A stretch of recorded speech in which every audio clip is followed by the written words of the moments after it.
નમસ્કાર વિદ્યાર્થી મિત્રો, તમારા જીવનની અંદર ખરેખર આત્મજ્ઞાન ખીલે અને તમારું જીવન અંધકારમાંથી પ્રકાશમય થાય તેના માટે પ્રજ્વલિતો જ્ઞાનમય પ્રદીપની સાથે આજે ફરી હું નવીન પટેલ તમને વિડીયોના માધ્યમથી મળવા માટે આવ્યો છું. તો આજે આપણે આપણો છઠ્ઠો પાઠ જે ચાલી રહ્યો છે પેશી, એમાં આપણે ત્રીજો લેક્ચર લેવા જઈ રહ્યા છીએ. આજે આપણો ત્રીજા નંબરનો લેક્ચર છે. તો આજના લેક્ચરમાં આપણે સ્થાયી પેશીનું નિર્માણ સમજવાનું છે, કેવી રીતે સ્થાયી પેશીનું નિર્માણ થાય છે.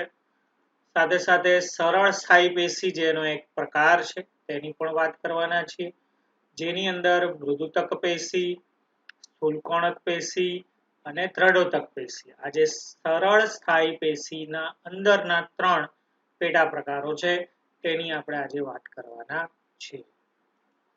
તો વિદ્યાર્થી મિત્રો, સૌથી પહેલા આપણો પ્રશ્ન છે કે સ્થાયી પેશીનું નિર્માણ કેવી રીતે થાય.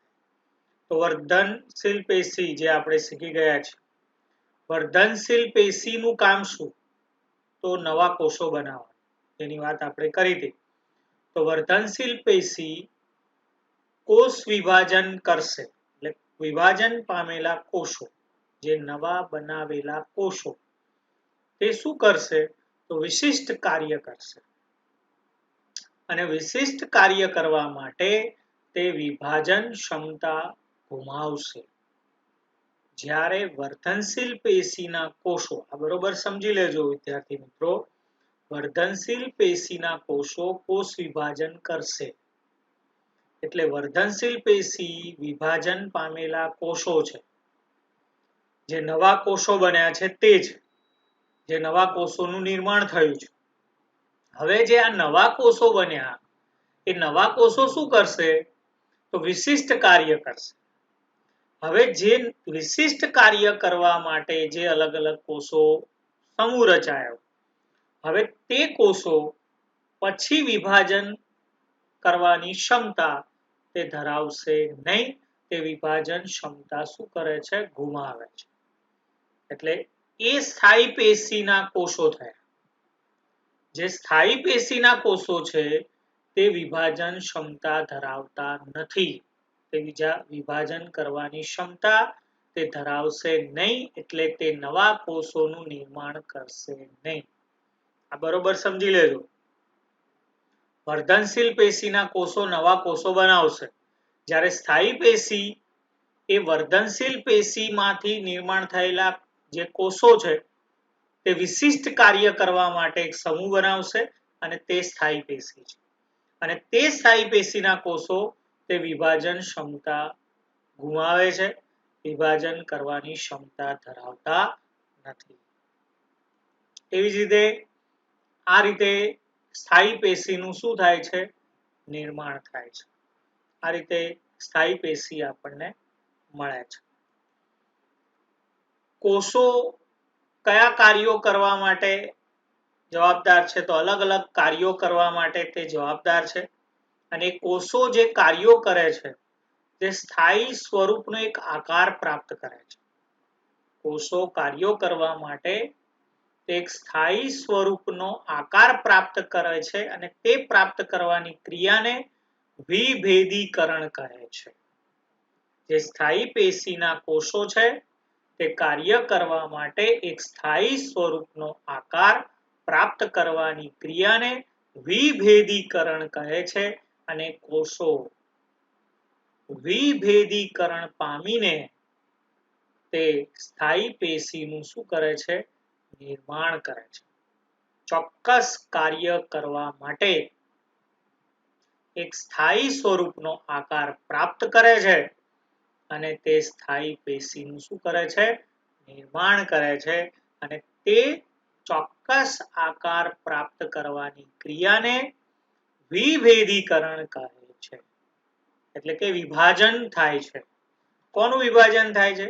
તો વર્ધનશીલ પેશીએ જે નવા કોષો બનાવ્યા, તે નવા કોષો કાર્ય કરવા માટે એક સ્થાયી સ્વરૂપનો આકાર પ્રાપ્ત કરે છે. તે કરવાની ક્રિયાને વિભેદીકરણ કહે છે. અને તે નાથી સ્થાયી પેશીનું શું થાય છે? નિર્માણ થાય છે. ઓકે, તો સ્થાયી પેશીની અંદર બે પ્રકાર પડે છે, એક સરળ સ્થાયી પેશી અને જટિલ સ્થાયી પેશી. સૌથી પહેલા આપણે વિદ્યાર્થી મિત્રો સરળ સ્થાયી પેશીની વાત કરીએ. તો સરળ સ્થાયી પેશીની નોંધ આજે આપણે સમજવાની છે. સરળ સ્થાયી પેશીમાં ત્રણ ભાગ પડે, ત્રણ વિભાગો છે. એક મૃદુતક પેશી, બીજું છે સ્થૂલકોણક પેશી અને ત્રીજું છે દ્રઢોતક પેશી. ત્રણ વિભાગ પડે કોના? સરળ સ્થાયી પેશી. સ્થાયી પેશીના બે પ્રકાર છે, સરળ સ્થાયી પેશી અને જટિલ સ્થાયી પેશી. એમાં સરળ સ્થાયી પેશીના ત્રણ વિભાગ પડે, મૃદુતક પેશી, સ્થૂલકોણક પેશી, દ્રઢોતક પેશી. આ ત્રણ પ્રકાર એ કોના છે? સરળ સ્થાયી પેશીના. એમાં પહેલી ટૂંકનોંધ જોઈએ આપણે, મૃદુતક પેશી. તો મૃદુતક પેશીનું સ્થાન, મૃદુતક પેશી ક્યાં આવેલી છે? તો મૃદુતક પેશી સમગ્ર પ્રકાંડ કે મૂળમાં આવેલી છે. સમગ્ર પ્રકાંડના ભાગે અને મૂળના ભાગે આપણને તે જોવા મળે છે. તેની રચના તે કેવી છે? તેની રચના કેવી છે? તો પાતળી કોષ દિવાલ ધરાવે છે. તે સરળ કોષોની બનેલી છે. તેની પાતળી શું છે? કોષ દિવાલ અને સરળ કોષો ધરાવે છે. કોષો કેવા છે? તો જીવંત છે, શિથિલ આકારથી ગોઠવાયેલા છે. કોષો કેવા છે? જીવંત છે અને શિથિલ આકારથી શું થયેલા છે? ગોઠવાયેલા છે. કોષો વચ્ચે આંતરકોષીય અવકાશ છે. એનો મતલબ કોષો વચ્ચે જગ્યા છે. તેનો જે શિથિલ આકાર છે તેને કારણે તેમાં આંતરકોષીય અવકાશ, એટલે કોષો એકબીજા સાથે ચુસ્ત રીતે જોડાયેલા હોતા નથી. કોષો વચ્ચે અવકાશ તે આપણને જોવા મળે છે. એટલે આંતરકોષીય અવકાશ તે આપણને જોવા મળે છે. તો મૃદુતક પેશીનું સ્થાન ફરીથી એકવાર, સમગ્ર પ્રકાંડ, સમગ્ર મૂળના ભાગે જોવા મળે છે. રચના પાતળી કોષ દિવાલ, સરળ કોષોના બનેલા છે. કોષો જીવંત છે, શિથિલ આકારથી ગોઠવાયેલા છે. કોષો વચ્ચે આંતરકોષીય અવકાશ હોય છે. કોષો વચ્ચે જગ્યા જોવા મળે છે. કાર્યની વાત કરીએ, મૃદુતક પેશીનું કાર્ય. આગળ આપણે સ્થાન, રચના જોઈ ગયા, કાર્ય આપણે જોઈએ. તો વનસ્પતિને આધાર આપવાનું કામ કરે અને ખોરાક તે શું કરશે? પૂરો પાડે. પાણીનો શું કરશે? સંગ્રહ કરશે. વનસ્પતિને આધાર અને ખોરાક પૂરો પાડે અને પાણીનો શું કરશે? સંગ્રહ કરશે. હરિતકણોતક પેશી. હરિતકણોતક પેશી જે મૃદુતક પેશીનો એક પેટા પ્રકાર છે, જે એનું કાર્ય છે. જે મૃદુતક પેશીમાં હરિતકણોતક આવેલું છે, જેને ક્લોરોફિલ ધરાવે છે, એટલે તેવી પેશીને આપણે હરિતકણોતક પેશી કહીએ છીએ. જે વનસ્પતિમાં ક્લોરોફિલ છે તેવી મૃદુતક પેશીને આપણે હરિતકણોતક પેશી પણ કહીએ છીએ. જે પ્રકાશ સંશ્લેષણનું કાર્ય કરે છે અને તે પોતાનો ખોરાક શું કરશે? જાતે બનાવશે. હરિતકણોતક પેશી જે પ્રકાશ સંશ્લેષણની ક્રિયા કરશે, પોતાનો ખોરાક શું કરશે? જાતે બનાવશે. તેવી રીતે વાયુતક પેશી છે. અહીંયા વાયુતક પેશી આવશે. તો વાયુતક પેશી જે જલીય વનસ્પતિમાં જોવા મળશે. જે જલીય વનસ્પતિ છે, જે પાણીમાં ઉગતી વનસ્પતિ છે, તેને હવા ભરવા માટે વાતકોટરો હોય છે. હવા ભરવા માટે શું હોય? વાતકોટરો, જે વનસ્પતિને તરતા રાખવા માટે એક તારક બળ આપે છે. વનસ્પતિને શું કરવા માટે? તરતા રાખવા માટે શું કરશે? તારક બળ પૂરું પાડે છે.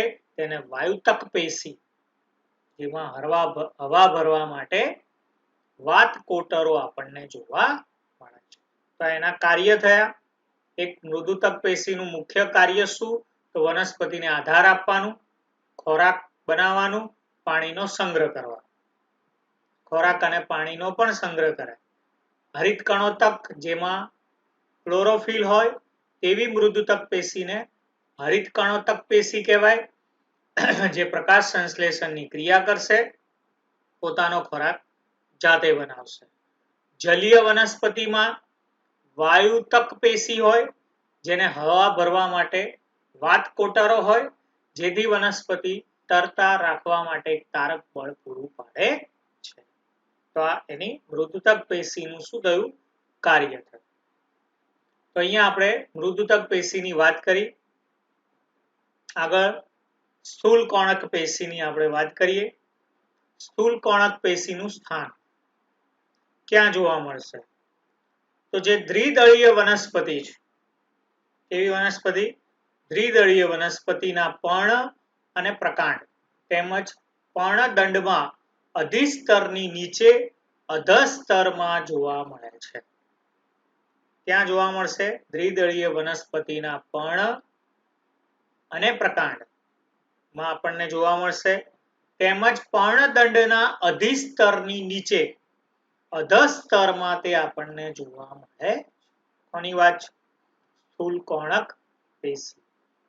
સ્થૂલ કોણક પેશીનો મતલબ શું થાય એની આગળ આપણે વાત કરશું. તેની રચના, તો કોષો કેવા છે? કોષો જીવંત છે. આ જીવંત છે એનો મતલબ શું વિદ્યાર્થી મિત્રો? કે એમાં જીવરસ છે. જીવરસ છે એટલે કોષરસ છે.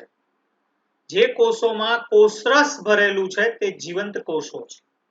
એટલે આના કોષો જીવંત છે, લાંબા છે, કોણ ખૂણની બંને બાજુ એટલે કોણની બંને બાજુએ અનિયમિત રીતે મોટા છે. કોણ જે છે ખૂણાની, આ ખૂણાની છે, ખૂણાની બંને બાજુએ અનિયમિત રીતે મોટા છે. બરાબર? આ ખૂણાની બંને બાજુએ અનિયમિત રીતે કેવા છે? મોટા છે. અને તેમાં આંતરકોષીય અવકાશ કેવો હોય? ઓછો હોય છે. ખૂણાની બંને બાજુએ અનિયમિત આકારના અને કેવા છે? મોટા છે. અને આંતરકોષીય અવકાશ એટલે બે કોષો વચ્ચે જગ્યા કેવી છે? ઓછી છે. બરાબર? કોષોના ખૂણાના ભાગે પેક્ટિનનું સ્થૂલન છે. ધ્યાન આપજો. માટે આપણે એનું નામ શું પાડ્યું? સ્થૂલ કોણક પેશી. કોણ એટલે ખૂણો. ધ્યાન આપજો. કોણ એટલે ખૂણો. ખૂણાના ભાગે પેક્ટિનનું સ્થૂલન છે, માટે એનું નામ પાડ્યું આપણે સ્થૂલ કોણક પેશી. આવી રીતે એનું નામ પડ્યું. ફરી એકવાર રચના.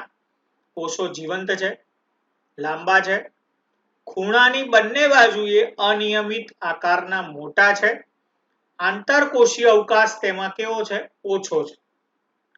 કોષોના ખૂણાના ભાગે, જ્યાં ખૂણો પડતો હોય, ખૂણો જે તમે દિવાલ હોય, બે દિવાલ ભેગી થાય એટલે જે ખૂણો પડતો હોય એવી રીતે બે કોષો ભેગા થાય એટલે જે ખૂણો પડે, એ ખૂણાના ભાગે પેક્ટિનનું સ્થૂલન છે.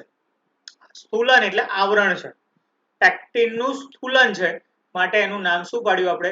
સ્થૂલ કોણક પેશી. કાર્ય જોઈએ આપણે. પર્ણ અને પ્રકાંડની અંદર નમ્યતા પૂરી પાડે છે. પર્ણ અને પ્રકાંડમાં શું કરશે? નમ્યતા પૂરી પાડે છે. વનસ્પતિને યાંત્રિક આધાર આપે છે. વનસ્પતિને શું કરશે? યાંત્રિક આધાર આપે છે.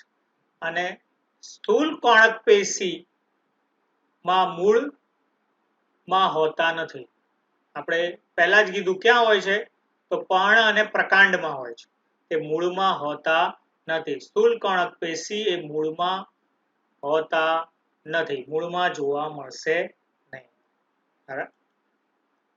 તો એ સ્થૂલ કોણક પેશીની આપણે ટૂંક નોંધ જોઈ. આગળ દ્રઢોતક પેશીની ટૂંક નોંધ જોઈએ આપણે. દ્રઢોતક પેશીનું સ્થાન કઈ જગ્યાએ આપણને દ્રઢોતક પેશી જોવા મળશે? એકદળી વનસ્પતિના પ્રકાંડના અધસ્તરમાં તે જોવા મળશે. અને અન્ય વનસ્પતિના પ્રકારમાં પણ તે જોવા મળશે. એકદળી વનસ્પતિના પ્રકાંડના અધસ્તરમાં જોવા મળશે અને પ્રકાંડમાં એટલે કે અન્ય વનસ્પતિઓના પ્રકાંડમાં તે આપણને જોવા મળશે. વાયુપુલોની નજીક જોવા મળશે. પ્રકાંડમાં વાયુપુલોની ક્યાં જોવા મળશે? નજીકમાં તે આપણને જોવા મળશે. પર્ણની શિરાઓમાં જોવા મળશે. પર્ણની શિરાઓમાં જોવા મળશે. બીજ અને છાલની કઠણ છાલોમાં જોવા મળશે. આટલી જગ્યાએ તે આપણને જોવા મળે છે. ફરી એકવાર તેનું સ્થાન દ્રઢોતક પેશી ક્યાં હોય છે? એકદળી વનસ્પતિના પ્રકાંડના અધસ્તરમાં, પ્રકાંડમાં વાહિપુલોની નજીક, પર્ણની શિરાઓમાં, બીજ અને છાલની કઠણ છાલોમાં તે આપણને દ્રઢોતક પેશી જોવા મળશે. રચના તેની કેવી છે? તો દ્રઢોતક પેશીના કોષો મૃત છે, લાંબા છે અને પાતળા છે. કોષો કેવા છે? મૃત છે, લાંબા છે અને પાતળા છે. કોષોની દિવાલ પર લિંગિનનને લીધે તે દિવાલ જાડી છે. એટલે કોષ દિવાલ તો છે જ, કોષ દિવાલની ઉપર લિંગિનનનું સ્થૂલન છે. શાનું સ્થૂલન છે? લિંગિનનનું સ્થૂલન. જેમ આગળ સ્થૂલ કોણક પેશીમાં પેક્ટિનનું સ્થૂલન હતું. શબ્દ યાદ રાખજો. સ્થૂલ કોણક પેશીમાં પેક્ટિનનું સ્થૂલન હતું. એમ દ્રઢોતક પેશીની કોષ દિવાલની ઉપર લિંગિનનનું સ્થૂલન છે. માટે કોષ દિવાલ તો છે જ, એની ઉપર પાછું લિંગિનન છે, માટે કોષ દિવાલ જાડી છે. ધ્યાન રાખજો. કેમ જાડી છે?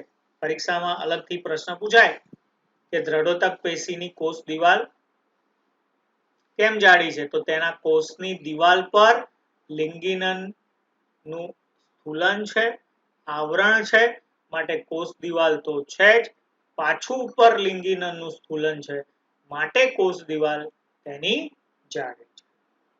ઉદાહરણ જોઈએ.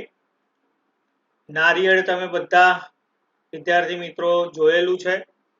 નારિયેળના છાલના જે રેસાઓ છે તમે જોયેલા છે ઉપરના, એ રેસાઓ જે છે તે એક પ્રકારની દ્રઢોતક પેશી છે.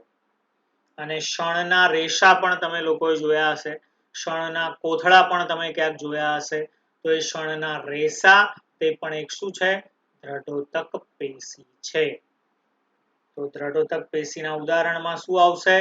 તો નારિયેળના છાલના રેસા અને શણના રેસા તે આવશે. કોષ દિવાલ તેની જાડી છે. કેમ જાડી છે એની વાત આપણે અગાઉ કરી. અને કોષ દિવાલ જાડી હોવાને કારણે આંતરકોષીય અવકાશ હોતો નથી. કોષો વચ્ચે જગ્યા હોતી નથી. કોષ દિવાલ કેવી છે? એની જાડી છે, માટે તેમાં આંતરકોષીય અવકાશ એટલે કોષો વચ્ચે જગ્યા તે હોતી નથી. માટે કોષો એકબીજા સાથે જોડાયેલા હોય છે. કાર્ય જોઈએ. એનું શું કાર્ય છે દ્રઢોતક પેશીનું? તેનું મુખ્ય કાર્ય છે વનસ્પતિને દ્રઢતા અને મજબૂતાઈ આપે છે.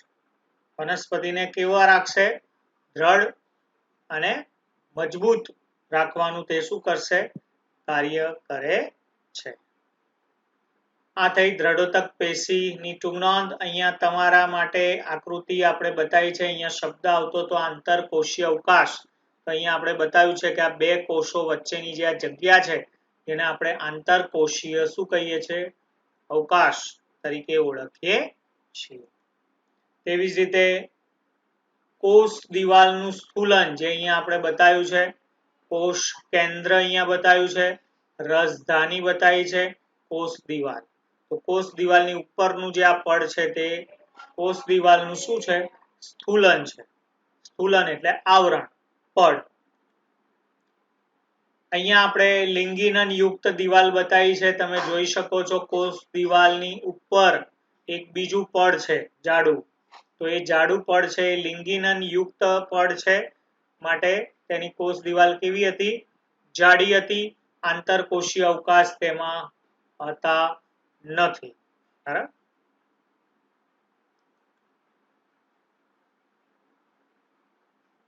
અહીંયા આપણે કોષ બતાવ્યો છે, જેમાં સાંકડો અવકાશ છે અને લિંગીનય યુક્ત જાડી શું છે? કોષ દિવાલ છે.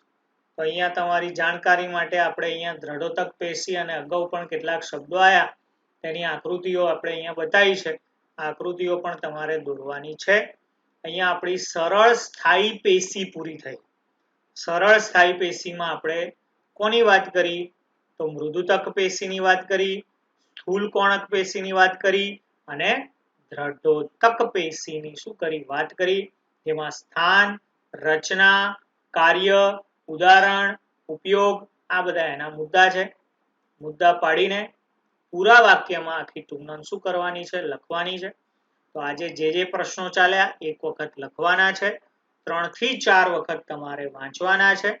આ જ રીતે આપણે વિદ્યા લેતા રહીએ, કારણ વિદ્યા જેવો બીજો કોઈ મિત્ર નથી.